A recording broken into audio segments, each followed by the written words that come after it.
Hi guys, and welcome back to another video, or welcome if this is your first time here. In today's video, I am so excited to be sharing with you guys our 2023-24 curriculum pick for the upcoming school year. And when I say curriculum pick, I should have said family subjects when it comes to things that we are going to be doing collectively together, all the grades together in our family.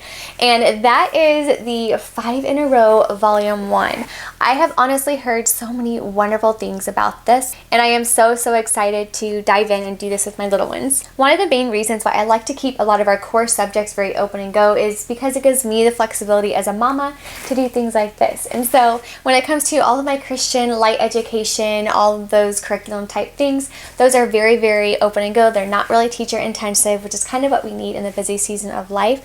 However, this is why I kind of did that this year, was for this. And I do have one more family subject coming up that is going to be a little bit of a 2-part series, because it's one I'm doing together with my husband, because that actual family curriculum pick is something that's really important for both him and I to kind of do together. Anyway, today we are going to be talking about 5 in a Row. This is a literature-based curriculum. It's covering lightly all the different subjects, but by using books. So we are going to do a small flip through of this. I'm going to show you some of the books that also go with this.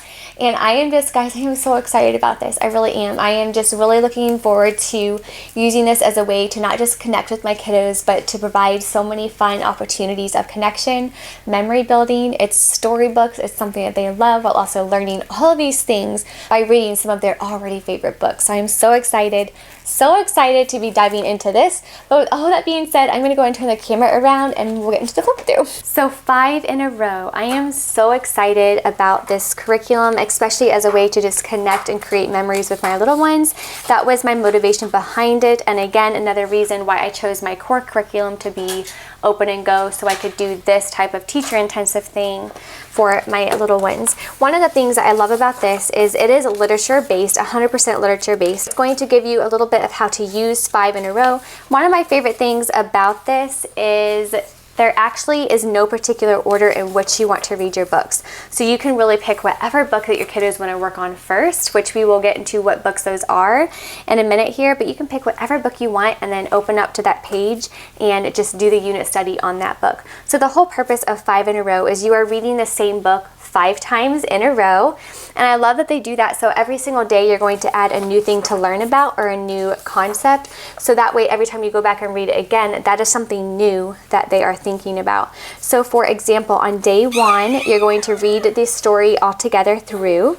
So for example, the story about Ping, let me grab it really quick, which is this one right here. This is one of my kiddos' all-time favorite stories. So the first day you read the story about Ping, and then after you read the story through together with your kiddos, you are going to create conversations about it. So on the first day, you're going to ask simple questions like, did you notice that our story today took place in a foreign country? Do you remember the name of the country? Or you could ask, where was it that Ping lived? So you would look at Ping lived in China. So you would ask your student, well, do you know where China is? So you would talk about the geography. You would talk about the river that is located in China, figure out where that is on the map, and then proceed with as much information from the lesson as you would be interested in and enjoyable for the students you are teaching. So you can go with this and kind of make it however you want it to be. So on day 1, if you're doing the geography part, you can teach them whatever you want about China. So then on day 2, when you go back and read it again the second time, when you get to the part about the river, they will kind of have an idea of where it's at. And when you talk about China, they will know where that's at in the story. So again, another way to make that story come to life. So you're incorporating geography, language arts, you're incorporating your art lessons. For day 4, you're going to be reading it again. And it's going to include a whole new look at the illustrations. So don't forget to find China on the map with a story. Proceed to the applied math lesson. They also incorporate math into every single book, which again, I also love. And then on the 5th day, which is again 5 in a row, you're reading the same book 5 times or 5 days in a row. On Friday, you will read the story for the last time. Imagine all the things your student is remembering as you read together. And I love the concept that by the 5th day, it's going to make the story about Ping, or whatever book it is that you're choosing to do for the first time, seem so intricate and beautiful. And I really feel like that if you do it this way, then I feel like they'll never look at their favorite books the same way, because it's not just the memory of them sitting down with you as a parent of reading the book over and over again. It's just such a fun way to make that book come alive. So that's reading the stories 5 days in a row. So on the story about Ping, it's going to have your social studies, it's going to have your relationships, discernment, your geography is going to be China, your geography is in culture, language arts is what is a classic story, and then you have literature, your fiction, and you have drawing water, your arts, just all kinds of different art themes as well. Then you're going to have your counting skills, so you're going to have your student count Ping's family. You have your science, your animal kingdom. For another science, you're going to have buoyancy, health and safety, reflection of light, just all kinds of wonderful ways to teach all kinds of different subjects just by using one book. And then on the teacher's notes in the back here, it's going to have the 5 in a row lesson options for each unit in the manual are all you need to teach your child. So everything is in here. So the story about Ping. So these are the 5 in a row lesson topics chosen. So for social studies, you're going to go back here, choose what one of these social studies do you want to do. Do you want to do geography? Do you want to work on relationships? Do you want to do like the culture? So choose which one of those that you want to focus on and then write that down. Same with language arts. So when it comes to Ping, what language arts that do you want to work on? Do you want to work on, well, what is a classic story? Do you want to work on literature, fiction, repetition, all those things? And then so write down what it is that you want your topics of choice to be. That way everything is kind of laid out. So this is for you as a teacher. Get your unit study together and in place before you open up the book for the first time. I love this concept. And then buoyancy, it's going to be, remember when the boy swam with the barrel attached to his back. The air inside the barrel made him float since it is lighter than water. So you'll be doing a little buoyancy science experiment. How fun is this? I am so excited. Again, it's very teacher intensive because it's going to require probably a good half an hour to 45 minutes probably by the time you read it, talk about it, and do the activity. I'm assuming. I'm just so excited about it. And then you're going to have your geography, you're going to have your China flag, and you can have once upon a time, write a little fiction story, and then you go into your next book of choice. I am going to go ahead and grab the stack of books. I do not have all of the books yet for this. I think I'm missing maybe 1 or 2, but I do want to show you a lot of the books that are included. Oh, come here. Because they are beautiful, beautiful books. As I already mentioned, we have the story about Ping, one of my kiddos' favorite books. Another one is the Cranberry Thanksgiving, How to Make an Apple Pie and See the World. This is an adorable book. I've had this one for quite a while. This is The Storm in the Night. Again, I have had this one for quite a while as well. This is Mike Mulligan and the Steam Shovel. I love this book. It's one of my kiddos' favorite. This is Stopping by Woods on a Snowy Evening by Robert Frost. This one is again one of my kiddos' favorites. This is a seasonal book, so you can honestly pick and choose what books you want according to what season you are in. She does recommend doing that as well because it just makes it more fun, because there are some Thanksgiving themed books, there's some winter themed books. So if you do want to pick and choose based on your season, you can do that as well. So again, I love that you don't have to do these in any particular order. You can kind of do it as you want. Then we have The Very Last First Time. This is actually a new one to me that I got specifically for using in this curriculum. And I've actually already read it about 3 times for my little ones, and they love this story. So I'm excited to actually do a full-on unit study with this one. This is called Another Celebrated Dancing Bear.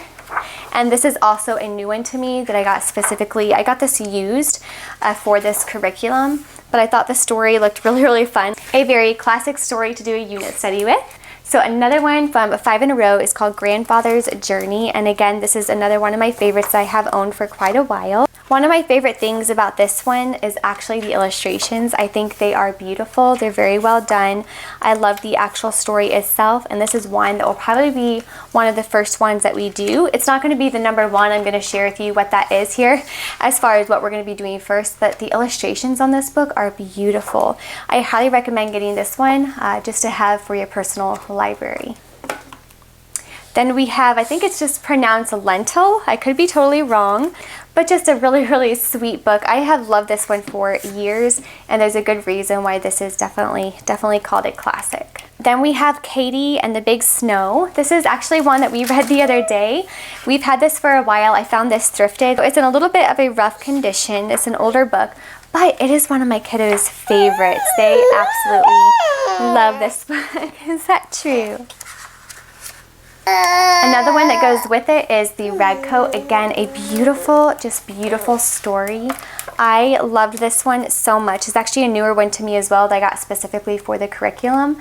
The story was a beautiful, beautiful story. Really, really well done. And then another one of my kiddos' favorites is Knights of the Moon Jellies. This is such a fun book as well, and I think the illustrations are really fun. One of my favorite things about this is it actually takes place in New England, where my husband is from. It's really fun to see that aspect of it. This is another one of those books that I just highly, highly recommend getting just to have permanently on your bookshelf. Now, all of these books I am showing you, you can get them at the library. They're all very common. They're all classic, so you can get them and just check them out if you would like.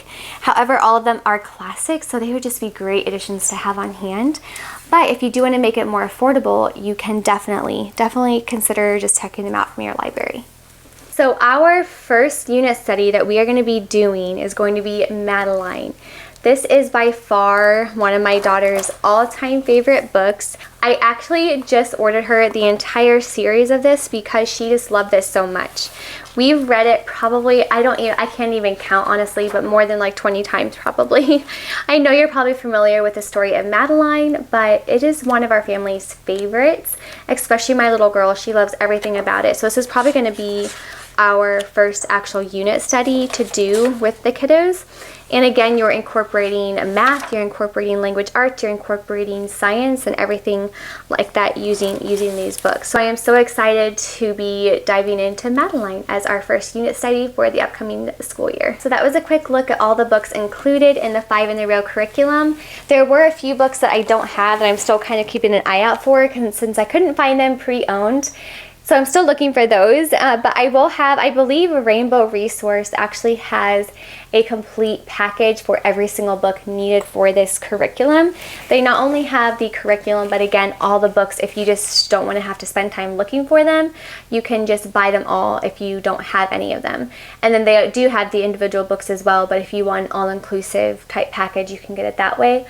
It is pretty expensive to buy all the books new, but again, I guess you could consider it an investment since they would be more of a permanent family library type book.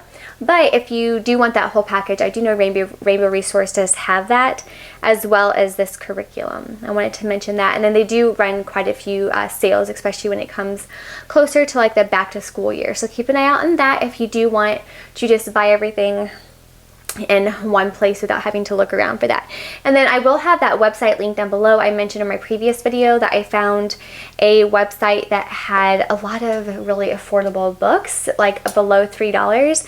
So I'm going to link that down below for you guys if you want to keep an eye out on that website since the books are pre-owned. The books change a lot, so you'll be able to find some great affordable finds that way at almost like thrift store prices. So I will have that link down below for you guys to check out, as well as the links and everything that I talked about where to buy the curriculum bundles if you are interested in. But yeah, that was it for the flip through. Well guys, thank you so much for watching today's video. I hope you guys got a good look at 5 in a Row, and I am just so excited about doing this with my little ones. Another reason why I like this too is it's really going to give me the flexibility to go at my own pace. We can jump around as the book suggests. You can just do whatever book it is that you want and use it as a unit study that way. A phenomenal way. And this is also a great way, and I don't know if I mentioned this in my flip through or not, but another great way to use this is if you want to take a break from the core curriculum for a week and just do this for a week. It is such a beautifully done curriculum and concept. Until my next video, I hope you guys have a great day, whatever you're doing, and God bless. Bye.